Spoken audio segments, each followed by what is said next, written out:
Hello students, welcome to TSP app. I am Tejas और आज हम पढ़ रहेंगे क्लास 8 की geography chapter number 1, that is natural resources and their uses. तो हमने पार्ट 1 पिछले वीडियो में कवर अप किया था। आज हम पढ़ेंगे पार्ट 2। हमारा जो लास्ट टॉपिक हम पढ़ रहे थे that was distribution of natural resources and it's implication. तो अगर आपने पार्ट 1 नहीं देखा तो डिस्क्रिप्शन में आपको लिंक मिल जाएगा। तो स्टार्ट करते हैं distribution of natural resources and it's implication. What is distribution? First of all, distribution का क्या मतलब होता है तो देखते हैं पहले। ये देखो, ये इंडिया की मैप आप देख रहे हो। इसमें you can see the dots, ये सारी डॉट्स हैं। इसमें से जो ब्लैक डॉट है ये क्या रिप्रेजेंट कर रही है? ये रिप्रेजेंट कर रही है हमारी कोल। यहाँ पे देखो आप, कोल, कोल कोयला जानते हो। कोयला की खदान कहाँ कहाँ पे है, कोयला का और कहाँ कहाँ मिलता है हमें, ठीक है। हमारी कोल की माइंस कहाँ कहाँ होती है, माइनिंग। ओके, तो ये सारी डिस्ट्रीब्यूशन कहलाती है। कैसे वो चीज़ डिस्ट्रीब्यूटेड है, डिस्ट्रीब्यूटेड है डिफरेंट रीजन में इंडिया के या फिर कोई वर्ल्ड के। ज्योग्राफी में हम इसे कहते हैं डिस्ट्रीब्यूशन, ठीक है। तो यहाँ पे देखो आप, कोल अगर मैं पूछूंगा कोल कैसे डिस्ट्रीब्यूशन है कोल का, तो आप क्या जवाब दोगे? कोल का डिस्ट्रीब्यूशन है on the near the eastern coast of India. India का ये कौन सा कोस्ट है? Eastern coast. तो ईस्टर्न कोस्ट के आजू बाजू के एरिया में you can find coal. If I will ask you the question, where will you find oil? Oil कहाँ कहाँ मिलेगा? देखो, ऑयल हमारा मिलेगा on the western part near Gujarat, we have Maharashtra here, ठीक है, मुंबई हाई हियर, या फिर in the north east. North east में आसाम रीजन में, अरुणाचल प्रदेश रीजन में, यहाँ पे आपको मिलेगा ऑयल, ठीक है। तो इसे कहते हैं distribution. Okay, next we have the impact of industries near natural sources. तो इंडस्ट्रीज आप जानते हो, इंडस्ट्री कहाँ पे सेटअप होती है? Near natural resources. Natural resources के पास क्यों सेटअप होती है? क्योंकि मान लो ये हमारा नेचुरल रिसोर्सेज की माइनिंग यहाँ पे होती है, ओके, इस एरिया में।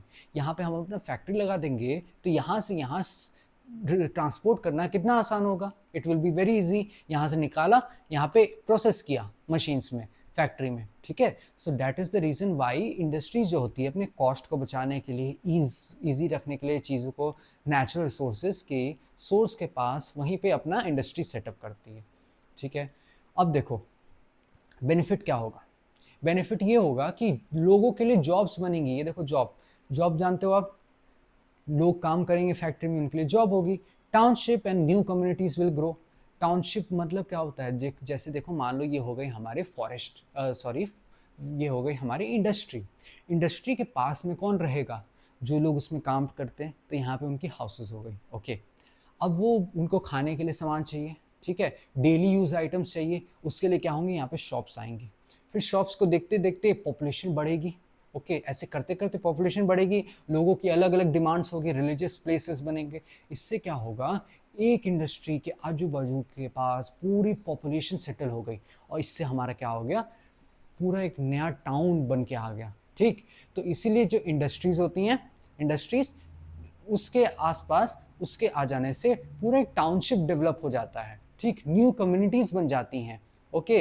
रोड्स बनते हैं। क्यों रोड्स बनेंगे? क्योंकि फैक्ट्री के हमारी जो ट्रैक्टर्स हो गए या फिर व्हीकल्स हो गए, वो ट्रांसपोर्ट कहाँ से होंगे? इसी रोड्स के थ्रू, ठीक। स्कूल्स बनते हैं, हॉस्पिटल बनते हैं, बूस्ट करती है इकोनॉमी को। फैक्ट्रीज क्या करती हैं? इकोनॉमी को बूस्ट करती हैं, ओके। सो आई होप आपको समझ में आया कि these are the benefits of industries. अब आता है हमारा चैलेंज, इस चैप्टर का मेन पार्ट। देखो, चैलेंजेस क्या होगा? People get displaced from their homes. नए पीपल तो आएंगे जो काम करेंगे, जिनको कुछ इंडस्ट्री से लेना देना है, इकोनॉमिक वैल्यू है, कुछ उनकी रिलेशनशिप है, वो आएंगे। पर जो वहाँ के नेटिव लोग थे, जो वहाँ पे रहते थे, उनको वो जगह खाली करके कहीं और जाना पड़ेगा।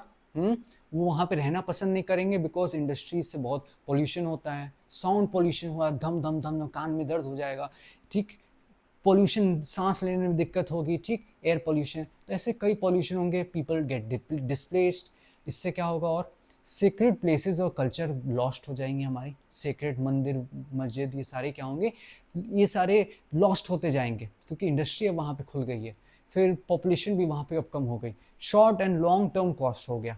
इससे क्या पड़ा हमारा? शॉर्ट टर्म, लॉन्ग टर्म, दोनों पे इम्पैक्ट पड़ा, एनवायरनमेंट में एंड द सोसाइटी में, ठीक। तो आप समझ गए होंगे क्या क्या इम्पैक्ट पड़ता है, पॉजिटिव भी होता है नेगेटिव भी होता है। Okay, let's see the next slide.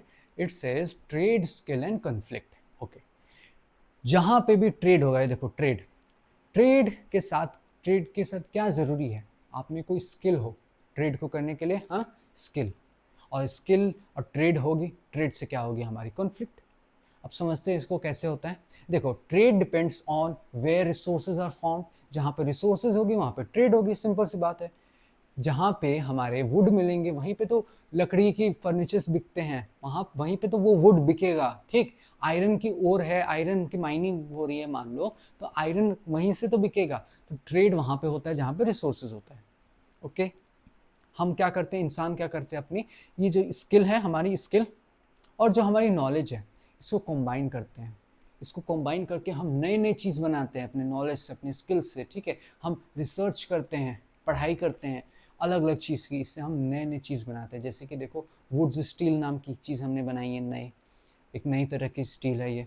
फिर it has help building large empires in the Indian history. तो ये जो ट्रेड और स्किल की बात आएगी, तो ये दो चीज़ was most important in the historical times, because जो एम्पायर के पास नेचुरल रिसोर्सेज भी है, ट्रेड भी अच्छा करता है, स्किल भी है, तो क्या होता था, वो एक पावरफुल एम्पायर बन जाता था, ठीक है। तो उसकी कॉन्फ्लिक्ट भी होंगी, जब कोई पावरफुल बनेगा तो उसके आजू बाजू के नेबरहुड में कॉन्फ्लिक्ट भी होती है। तो देखते हैं वो क्या होता है, क्यों होता है। ये देखो, ठीक, ये देख रहे हो आप, चाइना है हमारा, यहाँ पे चाइना, यहाँ पे हमारा है बांग्लादेश, और यहाँ पे हमारा हो गया इंडिया, ठीक है। तो ये तीन कंट्रीज हैं। एक रिवर इनमें, इन तीनों में एक रिवर है जो कॉमन है। कौन सी रिवर है, ये देखो यहाँ पे एक रिवर है जो यहाँ से निकली और पूरी ऐसे ऐसे ऐसे ऐसे बहती हुई यहाँ से अरुणाचल प्रदेश में घुसी। ये क्या था, ये था हमारा चाइना। चाइना से बहते बहते ये हमारे अरुणाचल प्रदेश में घुस गई। अब अरुणाचल प्रदेश में जब घुसेगी ये, तो फिर वहाँ से बहते बहते कहाँ निकल रही है, बांग्लादेश में। अब एक रिवर है, तीन कंट्रीज है जिसके थ्रू वो फ्लो कर रही है। तीनों कंट्री में क्या होता है, अक्सर कॉन्फ्लिक्ट होती है, कौन पानी को ज़्यादा यूज़ करेगा उसकी पानी को, ठीक है। मान लो ये चाइना ने यहाँ पे बना दिया डैम, डैम बना दिया, डैम जानते हो आप, पानी को वहाँ पे रोक दिया, ठीक। वहाँ उससे क्या होगा, उससे क्या होगा, ये जो पानी जो नीचे की तरफ बह रही थी हमारे इंडिया में, अरुणाचल प्रदेश से, आसाम से लेके फिर बांग्लादेश में जा रही थी, ये पानी हो जाएगी कम, बहुत कम हो जाएगी। इससे क्या होगा, जो लोग नदी के पानी पे डिपेंडेंट थे पीने के लिए, अपने लाइफस्टाइल के लिए, जीवन जीने के लिए, या खेतों को पानी देने के लिए, अब उनको पानी नहीं मिलेगा, बहुत कम मिलेगा, ठीक। कन्फ्लिक्ट होगी। इससे क्या होगा, दो कंट्रीज में कन्फ्लिक्ट स्टार्ट, ठीक। कौन ज़्यादा पानी ले रहा है, क्यों ले रहे हो तुम पानी, हमें भी पानी चाहिए, डिस्ट्रीब्यूशन करो, ठीक। ये सारे होते हैं trade skill and conflict. So people in the resource rich areas often face conflict. तो जिस एरिया में ज़्यादा रिसोर्स होते हैं वहाँ पे कन्फ्लिक्ट होते हैं। Nature ignores political borders leads to disputes. Nature क्या कभी देखती है कि ये यहाँ से ये बॉर्डर है, मुझे उसके उधर नहीं जाना है, मैं अगर रिवर हूँ तो मैं उधर नहीं जाऊँगी, नहीं ना। रिवर तो बस अपना रास्ता कहीं पे भी बना ले, ठीक। वो ये नहीं देखती कि ये चाइना है, ये इंडिया है, ये बांग्लादेश है, उसे नहीं मतलब। तो नेचर को कोई बॉर्डर से मतलब नहीं होता है।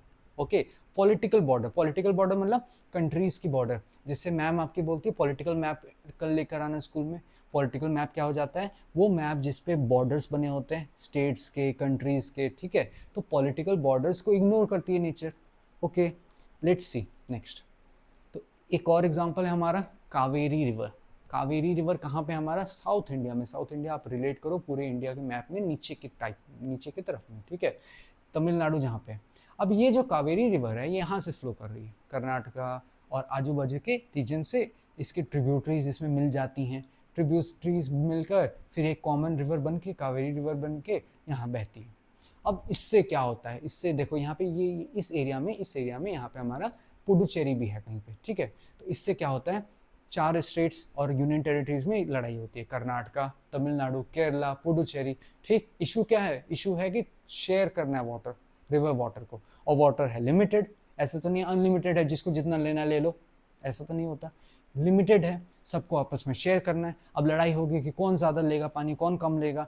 कोई रीजन बोलेगा कि हमारे पास ज़्यादा पॉपुलेशन है, हमें ज़्यादा पानी चाहिए, हम ज़्यादा डिपेंडेंट है, ठीक है। तो इसके लिए क्या सोल्यूशन, क्या इस प्रॉब्लम का, नेगोशिएशन, नेगोशिएशन मतलब बातचीत करो, आपस में बातचीत करो, कैसे इस प्रॉब्लम का सोल्यूशन करना है, कैसे फेयर मैनेजमेंट करना है, मैनेजमेंट को फेयर रखना है, ठीक है, बराबरी से बांटो, जैसी ज़रूरत है, जिस रीजन की ज़्यादा ज़रूरत है उसको ज़्यादा पानी दो, जिसको कम है उसको कम दो, सिंपल सी बात है, ठीक है।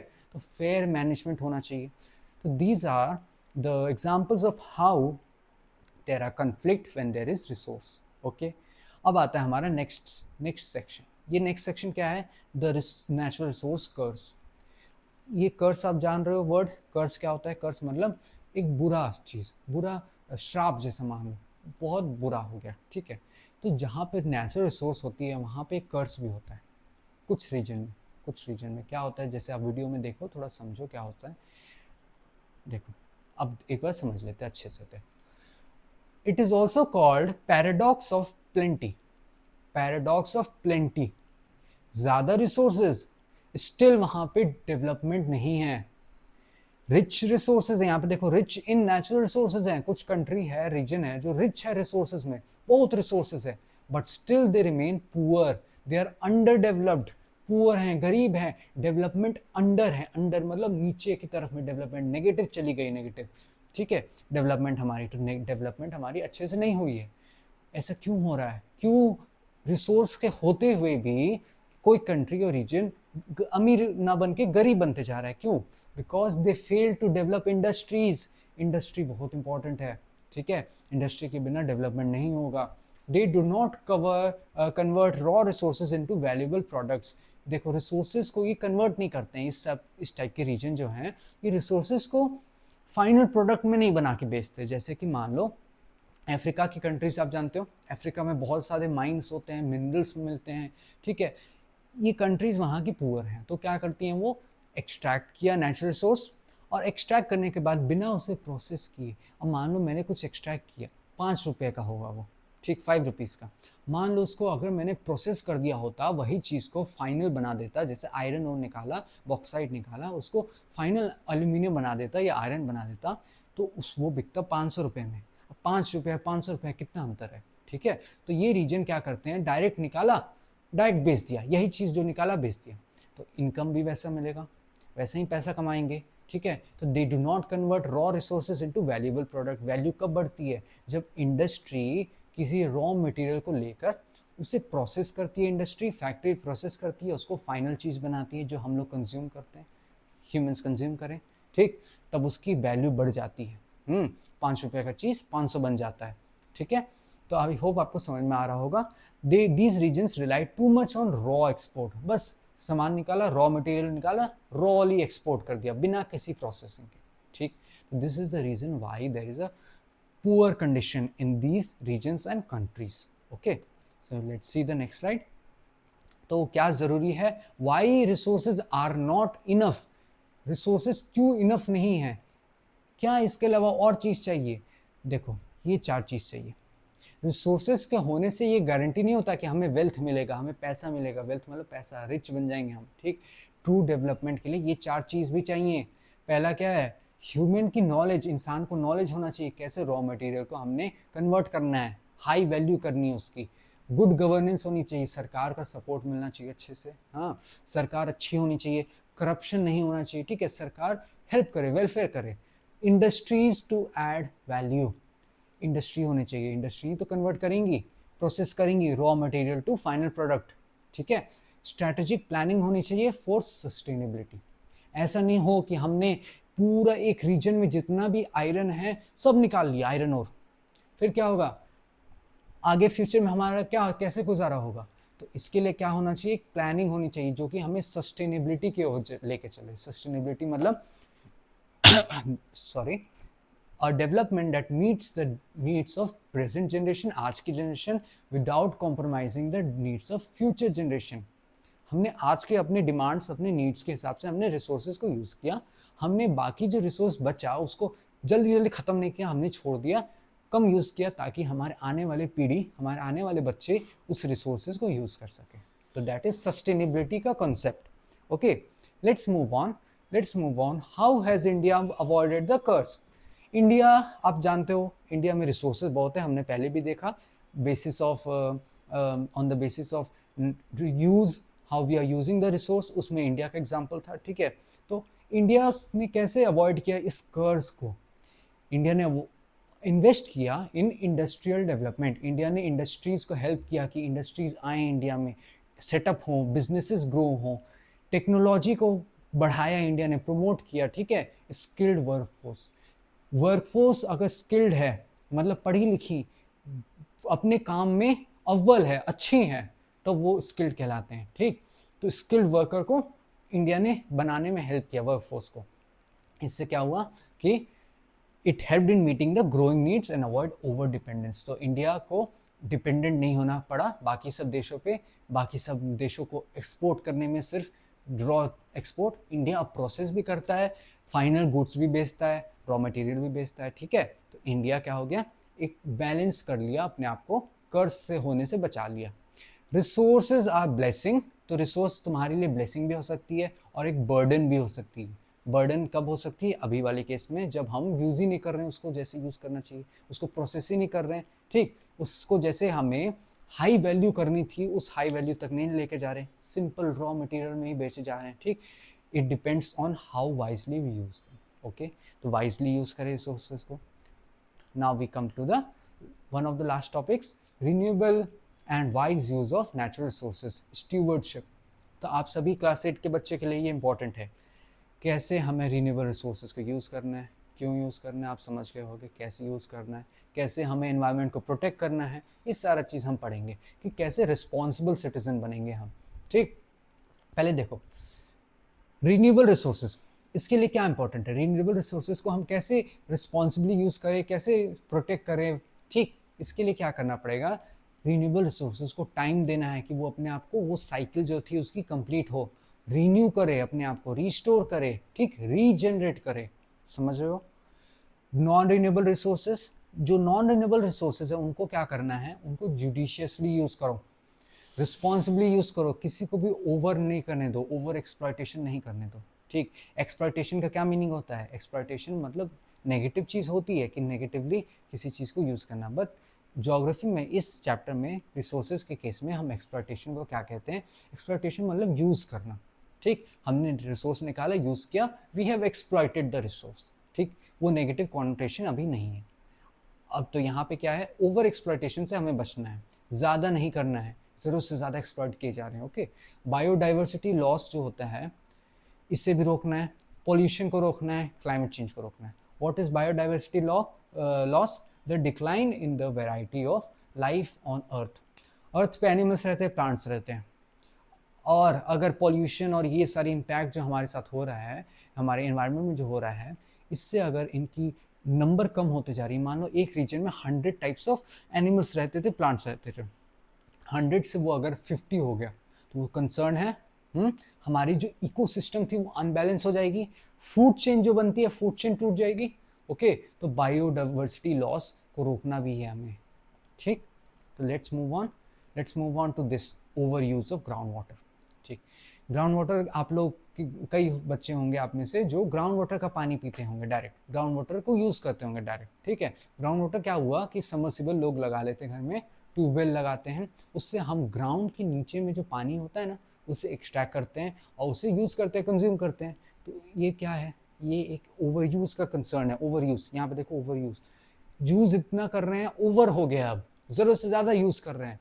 जो पानी है ज़मीन के नीचे, ऐसा तो नहीं है अनलिमिटेड है, बही जा रही है, नहीं ना, लिमिटेड है, उसको टाइम देना है रिन्यू करने के लिए। अब देखो क्या प्रॉब्लम हो गया, हमने ओवर यूज़ किया, फार्मर्स क्या करते हैं, फार्मर्स इरिगेशन करते हैं, अपने खेतों में पानी डालते हैं, इससे क्या हुआ, जितना रिफिल होता है उससे ज़्यादा फास्ट उन्होंने यूज़ कर लिया, cost of extraction is rising, जो पानी का लेवल है ना ज़मीन के नीचे वो बहुत नीचे चला गया है, ठीक। इतना नीचे चला गया है कि अब फिर से हमें सबमर्सिबल खुदवाना पड़ रहा है, फिर से प्रॉब्लम से स्टार्ट हो रही हैं, कॉस्ट बढ़ गया है खुदवाने का, ये सब काम करवाने का, ठीक है।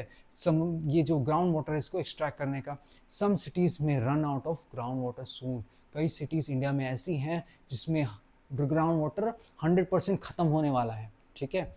सोल्यूशन क्या है, सोल्यूशन सोल्यूशन है हमारा वाटर को हार्वेस्ट करो। What is water harvesting? याद है हमने वो डायग्राम बनाते थे हम छोटे क्लासेस में, घर की छत होती थी, छत से पानी पाइप के थ्रू छत की पानी जाती थी अंडरग्राउंड टैंक में, वो अंडरग्राउंड टैंक की पानी फिर हम यूज़ करते थे, तो that is water harvesting. Rejuvenate Pond's and tank, pond उस और टैंक को, जो नेचुरल टैंक्स हैं उसको अलाउ करो कि वो अपने आप को रेजुविनेट करे, ठीक, इतना मत यूज़ करो, उनको टाइम दो कि फिर से भरें पानी उसमें। Reducing water waste, waste water, ठीक, पानी में गंदगी मत डालो। फिर क्या है, रीयूजिंग प्रोसेस्ड वाटर, पानी को रीयूज करो, 3R याद है ना, ठीक। Now we have soil degradation from chemical use, ये भी एक प्रॉब्लम है। क्या प्रॉब्लम है, हमने केमिकल्स का यूज़ किया, क्या सोच के, अपने प्लांट में हमने केमिकल्स को स्प्रे किया in form of fertiliser and pesticide. Fertiliser क्या करता है, सॉइल में न्यूट्रिएंट्स बढ़ाने का काम करेगा। पेस्टिसाइड्स क्या करता है, कीड़े मकोड़े जो प्लांट्स को, जो फ्रूट्स हो रहे हैं उसको खा जाता है, उसको मार डालेगा, ठीक, तो पेस्ट को मारेगा। तो ये सारे क्या होते हैं, केमिकल्स होते हैं, और जब इनका यूज़ ज़्यादा होगा तो क्या होगा, सॉइल डिग्रेडेशन, सॉइल की जो बैलेंस है बिगड़ गई, बिगड़ गए मतलब अब वहाँ पे बहुत मुश्किल है खेती करना, ठीक है। देखो, over use of chemical fertiliser and pesticides harms the soil health, soil की हेल्थ खराब होती है और लॉन्ग टर्म प्रोडक्टिविटी का प्रॉब्लम होता है। लंबे समय तक हम नहीं यूज़ कर सकते केमिकल्स को, पहले कुछ साल में हेल्प होगा, ठीक, पहले कुछ साल में प्लांट अच्छे से होंगे, पर आगे समय के साथ क्या होगा, वो ज़मीन पे खेती करना बहुत मुश्किल हो जाएगा, मिट्टी खराब हो जाएगी, ठीक है। ट्रेडिशनल विजडम, हमारी ट्रेडिशन क्या कहती है, हमारी कल्चर क्या सिखाती है हमें, treat soil as mother earth, मिट्टी को धरती माता का रूप मानो, ठीक है, उसे रिस्पेक्ट दो। काउ डंग का यूज़ करो, कॉम्पोस्ट का यूज़ करो, ठीक, गोबर का, मेन्योर का, इसका यूज़ करो। Mulching to retain moisture, mulching का यूज़ करो। What is mulching? मल्चिंग मतलब हमने मिट्टी को कवर कर दिया by using dry leaves and straw. Straw मतलब सूखी घास, सूखी पत्ता, इससे क्या कर दिया हमने, मिट्टी के ऊपर कवर अप कर दिया। इससे क्या होता है, जो मिट्टी के नीचे की मॉइस्चर है ना, गीली मिट्टी की मॉइस्चर, वो उड़ नहीं पाती, एनवायरनमेंट में इवेपोरेट नहीं हो पाती। तो अगर आपके घर में कोई प्लांट है, आप टेस्ट कर सकते हो, अगर वो बहुत ज़्यादा पानी मांगता है, बार बार पानी डालते हो सूख जाता है, तो उसमें क्या करना, उस गमले में, उस मिट्टी में ऊपर की तरफ में पूरा सूखी पत्ता, सूखी घास डाल दो। उससे क्या होगा, जो मिट्टी के अंदर की मॉइस्चर है वो उड़ने नहीं देगा वो, ठीक है। तो इससे क्या होगा, हम कम वाटर यूज़ होगा, कम वाटर वेस्ट हुआ, ठीक। Multiple cropping to support soil life, तो क्रॉप को क्या करना है, एक क्रॉप नहीं ग्रो करना है, मल्टीपल क्रॉप्स, तीन क्रॉप मैक्सिमम, 3 या 4 कर लो, 2 क्रॉप कर लो। क्यों, मान लो आपने सिर्फ वीट का क्रॉप ग्रो किया और कुछ प्रॉब्लम हुई, तो वीट का क्रॉप अगर ख़राब हुआ, आपके पास कुछ ऑल्टरनेटिव बचा नहीं, तो फिर आप प्रॉब्लम में हो। अगर आपने मल्टीपल क्रॉप ग्रो किया, वीट के साथ आपने लेग्यूमिनस क्रॉप को ग्रो किया, लेग्यूमिनस आप जानते हो, जो नाइट्रोजन को फिक्सेशन बैक्टीरिया, राइजोबियम बैक्टीरिया जिसमें होता है, जिसके रूट्स में जो नाइट्रोजन को सॉइल में बढ़ाता है, नाइट्रोजन ज़रूरी है प्लांट्स के लिए, तो दोनों को ग्रो किया। किसी को हार्म हुआ, किसी क्रॉप को, मान लो वीट को हार्म हुआ, कोई फसल बर्बाद हो गई, तो ये क्रॉप तो है आपको सपोर्ट करने के लिए फाइनेंशियली, और मिट्टी को क्या हेल्प हो रहा है, मिट्टी को 2 क्रॉप के होने से एक बैलेंस बनेगा, ये ज़्यादा जो न्यूट्रिएंट्स लेगा वो ये हेल्प करेगा, ठीक, ये नाइट्रोजन को फिक्स कर देगा, ओके, नाइट्रोजन को ऐड करेगा, तो इसीलिए कहा जाता है मल्टीपल क्रॉपिंग करने को। Now we come to the one of the cases that is given in our book, that is over exploitation of groundwater, a caselet from Punjab। Punjab आप सभी को जानते होंगे, पंजाब में खेती बहुत होती है, खेती होती है ना, तो खेती होने से एक प्रॉब्लम हो गया। क्या प्रॉब्लम हुआ है, पंजाब एक ऐसे स्टेट है जिसको ग्रीन रेवोल्यूशन जहाँ पे आया था। What is green revolution? जो आप ये पत्ता देख रहे हो, प्लांट का पत्ता किस कलर का है, ग्रीन कलर का। तो जब इंडिया का इंडिपेंडेंस हुआ, तो इंडिया में खाना की कमी थी, वीट, राइस, ये सारे जो लोग खाना खाते थे बहुत कम हो गया था। इतना कम हो गया था कि हमें अपने अपने ही लोगों को खाने खिलाने के लिए बाहर के देशों से इंपोर्ट करना पड़ा था फूड। ये प्रॉब्लम था हमारे लिए। गवर्नमेंट ने क्या किया, देखो एक और चीज़, एक और प्रॉब्लम क्या था, फूड की शॉर्टेज थी, कमी थी, फ्रीक्वेंटली फेमाइन्स आता था, बीमारी फैलती थी, लो क्रॉप यील्ड, क्रॉप की जो यील्ड है, यील्ड मतलब एक स्पेसिफिक लैंड है, लैंड में जितना क्रॉप निकल रहा है, जितना खेत में से अनाज निकल रहा है, उसे कहते हैं यील्ड, ठीक है, तो उसकी यील्ड बहुत कम थी, बहुत कम खेती में से आउटपुट निकल रहा था हमें। तो इस प्रॉब्लम को देखते हुए गवर्नमेंट ने एक रेवोल्यूशन लाया, ग्रीन रेवोल्यूशन जिसे कहते हैं। ग्रीन रेवोल्यूशन से क्या होता है? Green revolution was a movement to increase food production in India. India में हमारा फूड को बढ़ाओ, फूड प्रोडक्शन को, इंडिया खुद से अपना खाना प्रोड्यूस करे। began in the 1960s and 70s with new farming methods. New farming methods हमने स्टार्ट किया था, इस ईयर में स्टार्ट हुआ था ये। न्यू फार्मिंग मेथड्स क्या क्या होते हैं? न्यू फार्मिंग मेथड्स कई मेथड्स हैं, इनमें से ये कुछ हैं दिए गए, जैसे कि HYV seed, high yielding variety seed. ये वो सीड हैं जिसको जेनेटिक्स में उसका मॉडिफाई कर दिया गया है, जिससे कि उसमें जो फ्रूट, जो भी प्लांट में फ्रूट होगा वो बहुत ज़्यादा होगा। मान लो वीट है, वीट का HYV सीड का प्लांट लगाया आपने, तो उससे क्या होगा? बहुत ही ज़्यादा मात्रा में वीट प्रोड्यूस होगा, गेहूं प्रोड्यूस होगा, ठीक। तो इसीलिए ये जो सीड्स है इसको गवर्नमेंट ने प्रमोट किया कि जो लोग खेती करते हैं उनके खेत से ज़्यादा आउटपुट निकले, ज़्यादा यील्ड हो। केमिकल फर्टिलाइज़र को गवर्नमेंट ने उस टाइम पे प्रमोट किया था, क्योंकि केमिकल फर्टिलाइज़र क्या करेगा? प्लांट को जो न्यूट्रिएंट्स उसके चाहिए ग्रो करने के लिए वो तुरंत दे देगा उसको। पेस्टिसाइड्स, कीड़े मकोड़े खा नहीं पाएंगे क्रॉप को, ठीक। Use of machines and irrigation, government ने प्रमोट किया कि लोगों को बोला कि आप मशीन्स को यूज़ करो। मशीन से क्या होगा? जल्दी जल्दी खेती होती है, आराम से खेती होती है, ठीक है। मशीन जल्दी काम कर देता है, जो इंसान स्लो काम करेगा, ठीक है। Free electricity encourage tubewell use, तो गवर्नमेंट ने क्या किया? इलेक्ट्रिसिटी को फ्री दाम पे रख दिया, ताकि किसान ज़्यादा से ज़्यादा अपने खेतों में ट्यूबवेल से पानी दे। ट्यूबवेल मतलब क्या होता है? ट्यूबवेल आप जानते हो कि खेतों में वो जो बड़ा सा एक रेक्टेंगल शेप का होता है, वेल टाइप का, जिसमें पानी एक पाइप से गिरते रहता है, दैट इज ट्यूबवेल। ओके, तो ट्यूबवेल को लोग, किसान यूज़ करे, उसके लिए गवर्नमेंट ने इलेक्ट्रिसिटी को फ्री दाम पे दिया। क्या हुआ, क्यों ऐसा देना पड़ा? क्योंकि पहले जो हमारे फार्मर्स थे वो क्या करते थे? दे डिपेंडेंट ऑन रेन वाटर, बारिश के पानी पे ज़्यादा डिपेंडेंट होते थे। अगर बारिश नहीं होगी तो फिर क्रॉप बर्बाद हो जाएगी। ओके, तो आई होप आपको समझ में आ रहा होगा, ठीक है। अब देखो नेक्स्ट हमारे सामने आता है over exploitation of ground water, a case letter from Punjab. तो ये आपकी बुक का पार्ट है।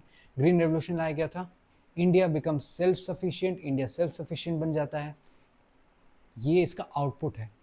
जब ग्रीन रेवोल्यूशन लाया सरकार ने, उसके बाद इंडिया में फिर से जो यील्ड थी बढ़ गई, लोगों के पास खाना फिर से आने लग गया, हमें इंपोर्ट नहीं करना पड़ा, ठीक। इंडिया बिकेम सेल्फ सफिशिएंट मतलब अपने खुद के पैरों पे खड़ा हो गया इंडिया, ठीक है। अब देखो नेक्स्ट पर एक प्रॉब्लम स्टार्ट हो गई। प्रॉब्लम ये देखो क्या क्या है। पहले तो ये जो सीड्स है हाई यील्डिंग वैरायटी, जिसको जेनेटिकली मॉडिफाई किया गया है, इनको चाहिए ज़्यादा न्यूट्रिएंट्स, ज़्यादा वाटर। न्यूट्रिएंट्स ज़्यादा चाहिए मतलब ज़्यादा उसको केमिकल फर्टिलाइज़र डालना पड़ेगा, नॉर्मल मेन्योर से काम चलेगा नहीं। फिर देखो वाटर ज़्यादा चाहिए, पानी ज़्यादा चाहिए, पानी के लिए क्या करना पड़ेगा? ट्यूबवेल लगवाना पड़ेगा, ट्यूबवेल पानी निकालेगा, प्लांट में डालेगा। जब ये प्रोसेस चलता रहेगा, पानी निकालना डालना, और ये जो ग्राउंड वाटर है इसमें से पानी लेवल क्या होगा?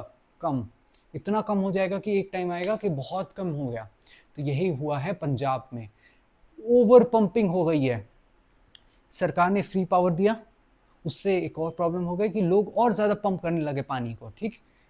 ओवर पंपिंग की समस्या, ज़्यादा पंप हो गया, ज़्यादा पानी पंप हो जाने से क्या दिक्कत हो गई कि हमारी जो ग्राउंड वाटर की लेवल है वो बहुत नीचे चली गई है पंजाब में, ठीक है। ये देखो अब नेक्स्ट क्या होता है। और एक और प्रॉब्लम है कि हम केमिकल्स को ज़्यादा यूज़ करने लगे पंजाब में, ठीक है। अब देखो नेक्स्ट ये होता है ट्यूबवेल से, ट्यूबवेल ये नहीं है, ये ट्यूबवेल का एक पार्ट है जिससे पानी यहाँ से निकलता है, खेतों में जाता है पानी, ठीक है। ग्राउंड वाटर लेवल जो पंजाब का है वो 30 मीटर की डेप्थ तक पहुँच गया है। कहाँ 5 मीटर, 4 मीटर, 10 मीटर होता है, ठीक है, 15 मीटर होता है, 30 मीटर पहुँच गया, ठीक। केमिकल्स यूज़ होने लग गए हैं। केमिकल्स जो यूज़ होते थे उससे क्या हुआ?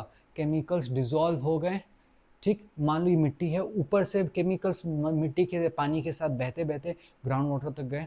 ग्राउंड वाटर जब हम लोग ह्यूमंस पिएंगे, पीने में यूज़ होता है ना ग्राउंड वाटर, यूज़ करेंगे, कंज्यूम करेंगे अपने डे टू डे लाइफ में, हमें क्या होगा? हेल्थ हज़ार्ड्स क्यों हो रहा है? कि हम केमिकल वाला पानी पी रहे हैं, ठीक है। अब देखो ये प्रॉब्लम का अच्छा से ये ग्राफ में दिखाया गया है। इस ग्राफ में देखो जो भी ब्लू एरिया है उसमें वाटर लेवल 0 to 2 2 to 5 कुछ ऐसे 5 to 10 मीटर तक मिलेगा पानी, ठीक। ब्लू लेवल मान लो, ठीक है, सही है, नेचर के लिए नॉर्मल है। पर जो रेड लेवल है, ये जो रेड लेवल आप देख रहे हो, रेड लेवल जो रेड एरिया है, वो एरिया में पानी बहुत ज़्यादा नीचे चला गया, इतना नीचे चला गया है कि अब नियरली हम कह सकते हैं कि बहुत बड़ी क्राइसिस आने वाली है, ठीक। मतलब पानी की समस्या होगी अगर हमने रिचार्ज नहीं होने दिया, वापस से ग्राउंड वाटर को फिलअप नहीं करने दिया, ठीक। तो जो भी डार्क रेड है वो और ज़्यादा खतरनाक रीजन हो गया। ओके, तो देखते हैं नेक्स्ट क्या है। नेक्स्ट इज़ द लेसन्स, क्या आप सीखोगे पंजाब से, क्या लेसन्स सीखने को है। First is short term game. Punjab ने HYV seed, modern farming methods का यूज़ किया, उसको क्या मिला, हाई प्रोडक्शन, फूड प्रोडक्शन। देश का क्या हुआ, देश को नेशनल फूड सिक्योरिटी मिला, खाने की सुरक्षा मिली, खाना देश के लोगों के लिए हुआ, और प्रोडक्शन बढ़ा लोगों के लिए, फार्मर्स के लिए स्टार्टिंग में।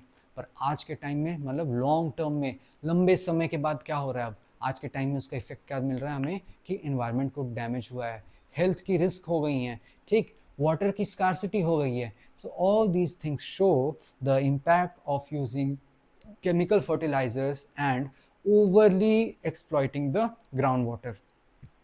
Now we have the third case. This is the last case of the case of cement. तो देखो वीडियो में कैसे सीमेंट एक्सट्रैक्ट होता है। ये मशीनें, बड़ी बड़ी मशीनें होती हैं, ये नेचुरल रिसोर्सेज को कलेक्ट करती हैं, और ऐसे ये जो चैनल्स है इसके थ्रू ये आगे जाता है और ये पहुंचता है फैक्ट्री तक।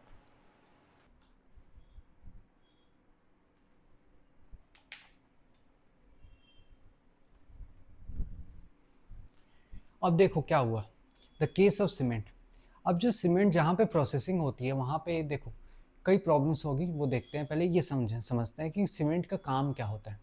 सीमेंट का क्या बनता है, houses, schools, hospital, bridges, road, airport, तो ये सारी सीमेंट से बनती है, और आज के टाइम में सीमेंट हर जगह यूज़ हो रहा है। Cement is essential for modern infrastructure. पर इसका इफेक्ट क्या होता है, let's see the effect. The production of cement has been listed as one of the most polluting industry। किस टाइप की इंडस्ट्री, मोस्ट पॉल्यूटिंग, वो इंडस्ट्री जहाँ पे सबसे ज़्यादा पोल्यूशन होता है। ये दिख रहा हो जैसे एयर में जो ये दिख रहा है ना, धुंधला धुंधला डस्ट टाइप, ये सारा वो है जो सीमेंट जब प्रोसेसिंग होती है ना, तो उसमें जो डस्ट उड़ता है वो सारा है, ठीक। तो जो प्रोसेसिंग की फैक्ट्री होती है उससे बहुत ज़्यादा डस्ट निकलता है, और वो हमारे लंग्स के लिए और ह्यूमन और एनिमल के लंग्स के लिए बहुत ही खतरनाक है। वो डस्ट, जब मान लो डस्ट, ये क्या हो गया, ये लीफ है, प्लांट की लीफ है, इसमें जब डस्ट आके बैठेगा इस पे के ऊपर, तो क्या प्लांट अपना रेस्पिरेशन कर पाएगा, क्या फोटोसिंथेसिस अच्छे से हो पाएगा जब पूरा डस्ट सीमेंट पूरा कवर अप कर दे, नहीं होगा ना, ठीक है। सिमिलरली अगर ग्राउंड है, ये मिट्टी है, मिट्टी के ऊपर पूरा सीमेंट का पार्टिकल आके जम जाए, एक पता है लेयर टाइप की बन जाएगी, जो कि मिट्टी, जो बारिश की पानी है उसको नीचे नहीं जाने देगी, और नीचे से कोई सीड भी ग्रो नहीं हो पाएगा, प्लांट भी नहीं ग्रो हो पाएगा, ठीक। तो ये सारी प्रॉब्लम होगी जब डस्ट हमारी सेटल हो जाती है on the land, on the plant, ठीक। It causes soil and water pollution. तो सॉइल की पोल्यूशन आपने देख ली, वाटर में से जाएगी, वाटर का पोल्यूशन होगा। इसके लिए गवर्नमेंट ने क्या किया है, गवर्नमेंट ने एक बॉडी बनाई है, that is central pollution control board, CPCB। ये बोर्ड है, एक गवर्नमेंट की मान लो एजेंसी है। ये क्या करती है, it makes rules to reduce pollution. Pollution को कैसे कम करना है इसके लिए वो रूल्स बनाती है, ठीक, ताकि रूल्स सब इंडस्ट्री फॉलो करे और कम से कम एनवायरनमेंट को नुकसान हो। Now we come to the sustainable alternative. क्या आप जानते हो कि सीमेंट का ऑल्टरनेटिव भी कुछ होता है, जैसे कि आप स्टोन यूज कर सकते हो, घर बनाने के, बिल्डिंग बनाने के लिए स्टोन यूज कर सकते हो, मड यूज कर सकते हो, मिट्टी का कच्चा हाउस आप जानते होगे घर बनाने के लिए यूज होता है। प्लांट बेस्ड मटेरियल, प्लांट का यूज़ किया जाता है, जैसे कि आप खेतों में जाओगे तो किसान क्या करते हैं, सूखी फसलों से अपना घर बना लेते हैं, ठीक। रिसाइकल्ड वेस्ट, प्लास्टिक, प्लास्टिक को रिसाइकल करो, उसको यूज़ करो। और एक और चीज़ आप जानते हो, जापान एरिया में या फिर ठंडे एरिया में जहाँ पे ज़्यादा ठंड होता है, वहाँ पे लोग क्या बनाते हैं, वुडन हाउसेज, लकड़ी के घर बनाते हैं, ठीक है। तो these are all sustainable alternatives, वो ऑल्टरनेटिव जो सस्टेनेबल है, ठीक है, जो रीजनरेट होते हैं, नेचर के लिए इको फ्रेंडली हैं। These materials are less polluting, कम पोल्यूशन करेंगे, लोकल जॉब्स देंगे, लोगों को जॉब मिलेगा, ठीक है, और लोकल क्लाइमेट के लिए सूट करेंगे, लोकल क्लाइमेट के हिसाब से ये घर बनाए जाते हैं, ठीक है। आई होप आपको समझ में आ रहा होगा। इसका बेस्ट एग्जांपल ये देखो, आप कभी सोच भी सकते थे ये किला जो आप देख रहे हो, ये फोर्ट का जो भी देख रहे हो राजस्थान में, ये बनाया गया है मिट्टी से, मिट्टी का है ये। और ये देखो, a mud structure built in the 12th century and refurbished later using sandstone. ठीक है, तो सैंड से बना स्टोन, सैंडस्टोन सेडिमेंट्री रॉक वाला, तो उससे भी इसको और अच्छा बना दिया गया। तो ये मिट्टी और सैंडस्टोन दोनों से बन गया। ठीक है, तो ये हो गया example of real life, example from real life कैसे बिल्डिंग बनती है। एक और एग्जाम्पल है, सोचो जरा, ये बिल्डिंग किसकी बनी होगी? ये बिल्डिंग बनी है मड की, मड मिट्टी की। और कहाँ पे है? ये है ऑरोवाइल में। देखो, it is constructed by the Auroville earth institute which holds the UNESCO chair for earthen architecture, UNESCO chair for earthen architecture. ये जो पिक्चर है ना, इसे अच्छे से याद कर लेना। यूनेस्को का टैग लग गया मतलब समझ लेना एग्जाम में पक्का आएगा। ठीक, तो अच्छे से याद करना कि क्या, कौन है, किसने बनाया, किस चीज़ के लिए यूज़ होता है। ठीक है, this modern building is made up of mud using special technique. Special technique का यूज़ किया हमने, पुरानी टेक्निक और मॉडर्न टेक्निक को मिक्स किया और इस टाइप की सुंदर सी बिल्डिंग बनाई। ओके, सो ये बिल्डिंग क्या करेगी? पॉल्यूशन नहीं करेगी, अच्छी होगी, इको फ्रेंडली होगी, ट्रेडिशनल मटेरियल का हमने यूज़ किया। तो ये सारे आप अपने बुक में हाईलाइट कर सकते हो। ठीक है, let's move on, let's move on to the Vriksha Ayurveda. Ayurveda तो आप जानते होगे क्या है। ठीक है, वृक्ष का आयुर्वेद, वो आयुर्वेद जिसमें हम पेड़ों के बारे में पढ़े, वृक्ष के बारे में। देखो, संस्कृत मीनिंग क्या होगा वृक्ष का? ट्री, और आयुर्वेद का साइंस ऑफ लाइफ और हेल्थ। ठीक है, an ancient Indian science which was focused on study and care of plants and trees. It was formalized by the 10th century by the Surpal, 10th century CE by Surpal. तो सूरपाल जी ये हमारे कोई हो गए Saint हो गए, एंशियंट सेंट, इनका नाम आप याद कर लेना। इन्होंने ही फॉर्मलाइज किया इस एजुकेशन को। ठीक है, तो ये हो गया वृक्ष आयुर्वेद की एजुकेशन। लेट्स सी, इसमें इसमें मतलब पढ़ा क्या जाता है, स्टडी किस चीज़ की होती है? We study about which plant suit which type of soil. कौन सी प्लांट कौन से टाइप के लिए सही है, किस टाइप की मिट्टी के लिए सही है। ठीक, सीड्स को कलेक्ट किया जाता है, स्टोर कैसे करें सीड्स को, मतलब कलेक्ट कैसे करें, स्टोर कैसे करें कि वो सड़े ना, उस पर फंगस ना लगे, ठीक, खराब ना हो। प्लांट प्लांट का करने का भी तरीका अलग अलग होता है, तो प्लांटिंग मेथड्स को देखा जाता है, इसमें पढ़ा जाता है, स्टडी किया जाता है। इरिगेशन टेक्निक को देखा जाता है। इरिगेशन टेक्निक आप समझते हो, कैसे प्लांट को पानी देना है, ये भी एक टेक्निक है, किस सीजन में कैसे पानी दिया जाता है। ठीक है, natural pest control using companion plants. ठीक है, कैसे हम नेचुरल चीज़ों का यूज़ करें, कीड़े मकोड़ों को जो प्लांट्स को हार्म करते हैं उसको भगाने के लिए। ठीक है, तो ये सारी चीज़ की हम स्टडी करते हैं इन वृक्ष आयुर्वेद। ओके, तो और इसके अलावा हम पढ़ते हैं क्रॉप रोटेशन, क्रॉप को कैसे रोटेट करें। ऐसा नहीं है एक ही क्रॉप को ग्रो किए जा रहे हैं कई लंबे समय तक, हमने क्रॉप को रोटेट करना है, क्रॉपिंग को मिक्स करना है, मतलब मल्टीपल क्रॉपिंग कर रहे हैं। Use of natural fertiliser, fertiliser वो केमिकल वाला नहीं, नेचुरल वाला। ठीक, नेचुरल वाला फर्टिलाइजर यूज करना है। प्लोइंग करना है, प्लोइंग मतलब समझते हो, ऐसे होता है, ऐसे कुछ एक टूल होता है, हल टाइप का हल, उससे क्या करते हैं मिट्टी को जोतते हैं, ऐसे करते हैं, लाइंस बनाते हैं, उसमें क्या करते हैं सीड्स डालते हैं। ठीक है, तो दैट इज प्लोइंग। प्लोइंग भी करने का टेक्निक होता है। खराब प्लोइंग करने से क्या होते हैं, जो नेचुरल नेचर में जो मिट्टी में हमारे इंसेक्ट्स हुए या जो भी डिकम्पोजिशन में हेल्प करने वाले बैक्टीरिया वायरसेस हुए, उनको दिक्कत हो जाएगी। ठीक है, तो इसलिए वो सारे ज़रूरी हैं हमारे प्लांट्स के लिए। तो इसीलिए क्या करना पड़ता है कि कई अच्छे उसकी स्टडी है, तरीका है, कैसे करना है कि मॉइस्चर बना रहे, कैसे करना है फंगी बैक्टीरिया ये सारे अर्थवॉर्म वो सारे रहें उसमें मिट्टी में, उनको नुकसान ना हो। ठीक है, तो इट शोज दैट वृक्ष आयुर्वेद ब्लेंड्स एंशिएंट विजडम, पुराना जो हमारा विजडम था उसको मिक्स करता है मॉडर्न सस्टेनेबिलिटी का कॉन्सेप्ट से। ठीक है, तो it is a gift from India, India's past for the future. तो हमारी जो पुरानी जनरेशन है, हमारे पुराने दादा परदादा, उनकी ये देन है, उनकी ये हमारे लिए गिफ्ट है कि कैसे हम वृक्ष आयुर्वेद पढ़कर वृक्षों को लगाएं, प्लांटिंग करें। Now we have the third case, the last case of Sikkim. तो सिक्किम आप जानते होंगे बहुत सुंदर स्टेट है।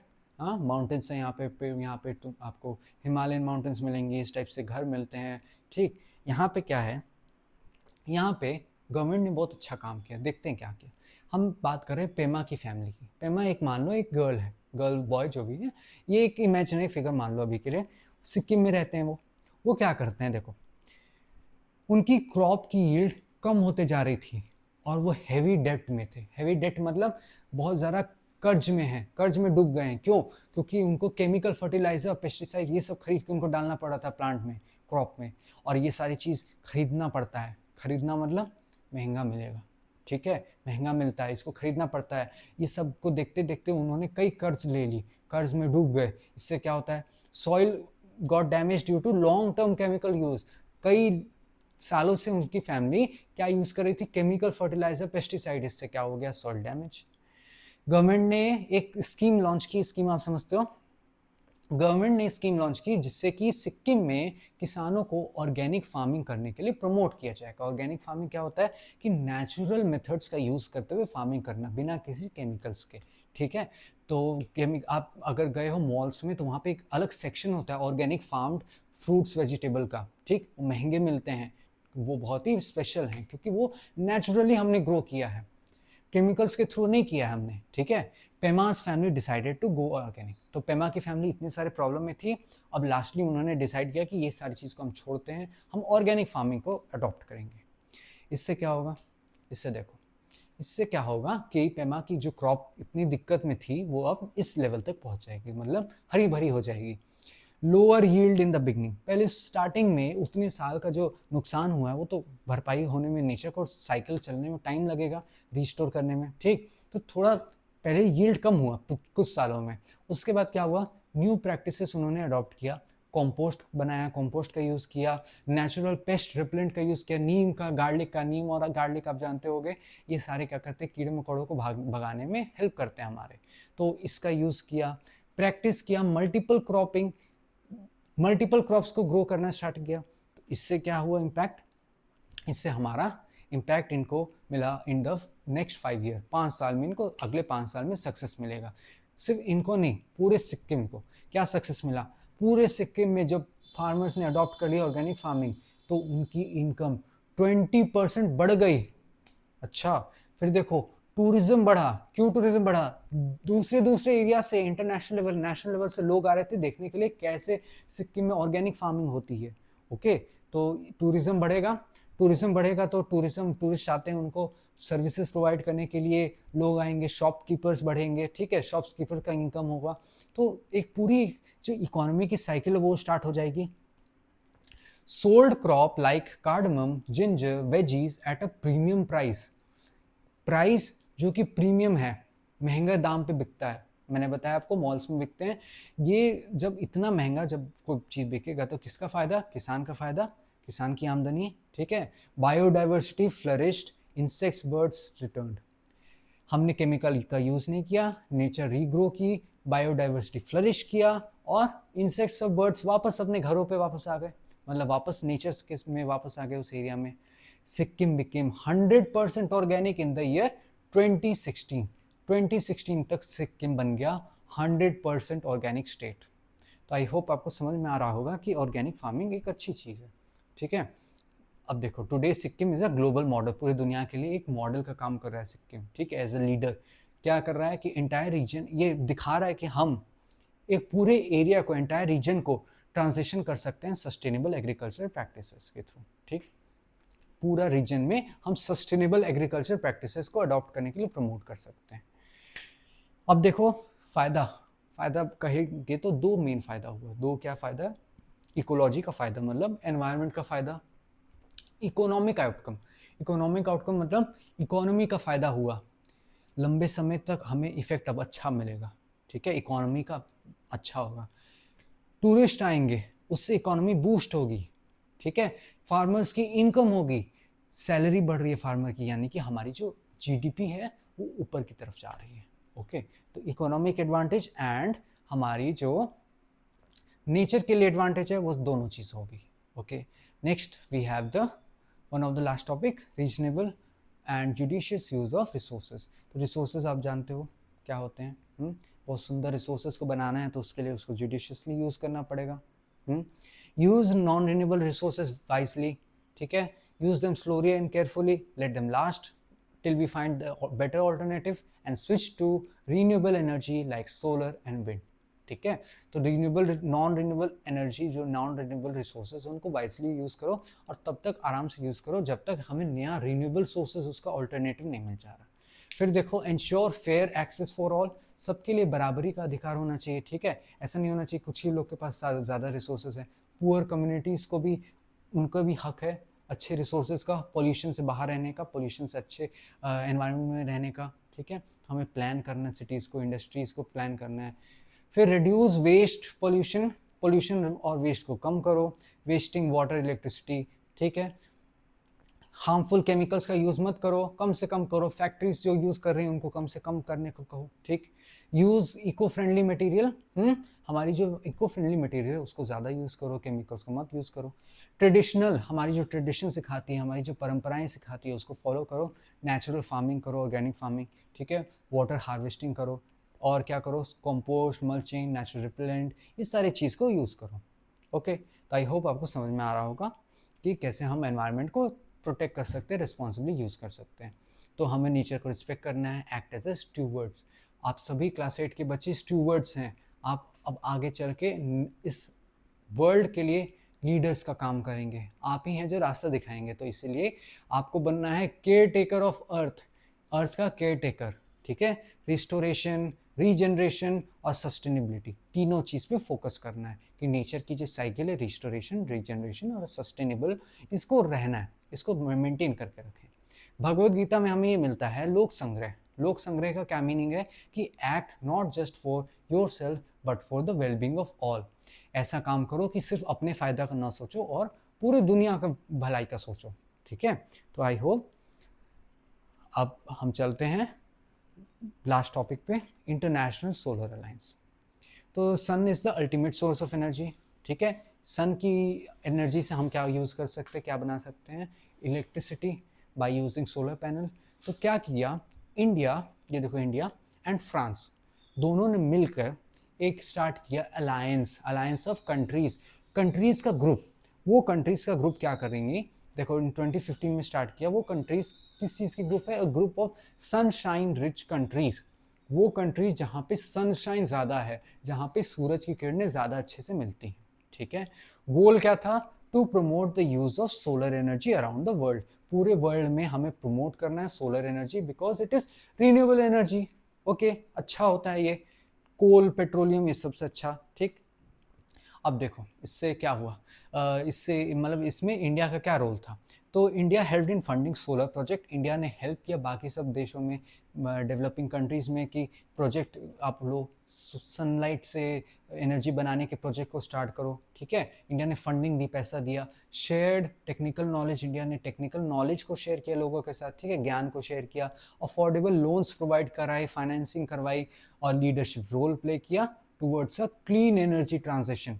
पूरे वर्ल्ड में बात चलती है हमें क्लीन एनर्जी चाहिए, क्लीन एनर्जी चाहिए, तो उसके लिए इंडिया ने एक लीडर का रोल किया इसमें, ठीक है। तो आप देख सकते हो कैसे मीटिंग हो रही है, कैसे इनॉग्रेशन हो रहा है। ये हमारे प्राइम मिनिस्टर नरेंद्र मोदी है, ठीक है।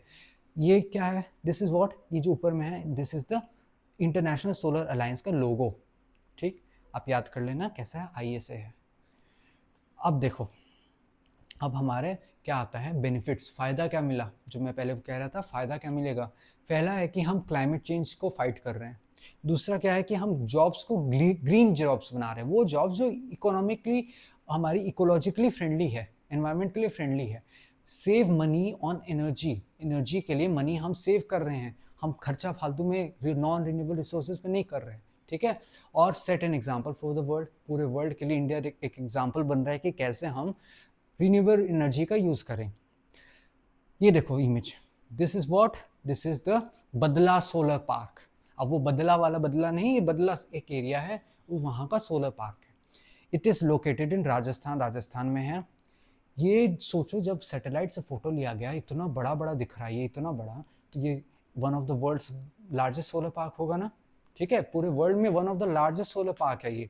और ये पूरे राजस्थान का 15% ऑफ इलेक्ट्रिसिटी जनरेट करता है, ठीक है। It shows that India is becoming more friendly towards renewable resources, it is abandoning fossil fuels. Okay, तो आपको समझ में आ रहा होगा। तो इसके साथ ही हमारा चैप्टर खत्म हो गया, पर एक कोटेशन बच गया था, यही कोटेशन था जो चैप्टर के टॉप में रहता है। हाँ, चैप्टर के टॉप में आप फर्स्ट पेज खोलोगे तो ये मिलेगा। इसमें क्या लिखा है? अब हमने पूरा चैप्टर पढ़ लिया, अब हमें समझ में आएगा इसमें क्या लिखा है।